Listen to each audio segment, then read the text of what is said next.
এটা গত মধ্যরাত্রে আমরা একটা অপারেশন করি। আমরা আগরতলা জিআরপি এবং কমলাসাগর ইউপি বিএসএফ এবং যে লোকাল পিএস আছে মধুপুর থানা, তো আমরা একজন মানব পাচারকারের সঙ্গে যুক্ত একজনকে অ্যারেস্ট করি। ওনার নাম হলো সাইমন মিয়া, বাড়ি কমলাসাগর মিয়াপাড়া, মধুপুর থানার অন্তর্গত। উনি অ্যাকচুয়ালি ফেন্সিংয়ের দুই দিকে ওনার বাড়ি আছে।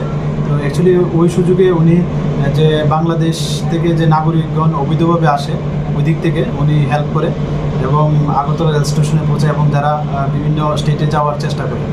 তো আমরা আজকে ওনাকে মহামান্য আদালতে প্রেরণ করছি এবং সঙ্গে পুলিশ রিমান্ডও চেয়েছি এবং ওনার কাছ থেকেও আমরা কিছু নাম আরও পেয়েছি। তো এগুলি আমরা ভেরিফাই করছি এবং আমাদের যে বিএসএফের যে গোয়েন্দা দপ্তর আছে এবং আমাদের যে আরও সিস্টার এজেন্সি আছে, আমরা ওনাদের সঙ্গেও এই নামগুলো শেয়ার করেছি এবং তার সত্যতা যাচাই করে এবং তাদের আইডেন্টিফাই করে আমরা অবশ্যই তাদের আইনের আওতায় আনব।